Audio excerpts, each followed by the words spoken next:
Hi, Schley. I wanted to leave you some feedback on your essay one. As a whole, this is working really well. It's a pretty strong essay overall. You have a good argument. You've unpacked it well. You've brought in evidence and good key ideas for support. So overall, it's working well. Let's talk about a couple of formatting concerns. Make sure that you include your header up here in the right-hand corner, and you left off your works cited page. So make sure that you create a works cited page with Orwell's essay as well. So I think that your summary as a whole works pretty well. A couple minor things: make sure that you edit for repetition here, because you say Orwell's short story a hanging, Orwell's a hanging. Just kind of play around with the placement of those ideas in those sentences, because it reads a little awkward. Um, uh, Yeah, I'm thinking about your thesis. You know what? For critical analysis, I don't think I'm going to poke at you too much about this thesis. It's a little broad, but your stance is clear. So I think as a whole, it's working well. I like your key ideas, and you brought in good evidence to unpack it. So this is working pretty well.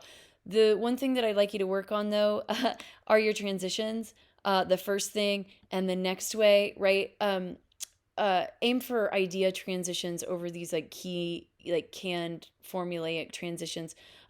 Note here, you don't end up saying something like the final way, right? You write the ending to a hanging, heavily contrast the beginning.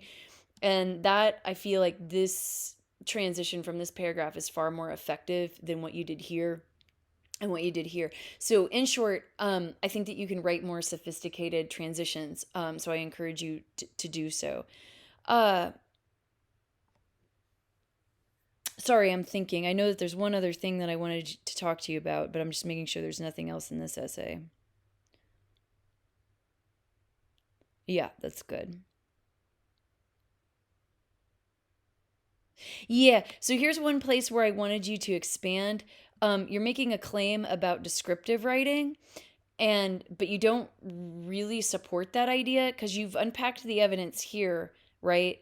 But I assume that you're saying descriptive writing in reference to this, but it's not entirely clear yet.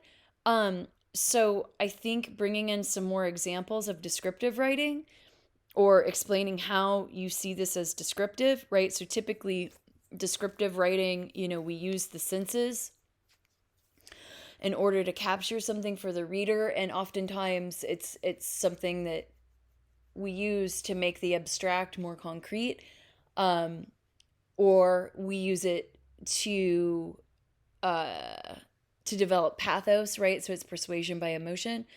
Um, so I think that you're correct. I think there is a lot of descriptive writing in Orwell's text, but I feel like this idea right here falls flat. So I would encourage you to expand on this, bring in some examples, and explain how that's descriptive writing and what the impact is on the reader. And you're a little shy on the page length, right? So I think that could help you get to your fully realized 3 pages. It's just kind of this idea right here. All right. Really not much for you to tweak if you're interested in revising this. So if you have questions, just let me know. Good job.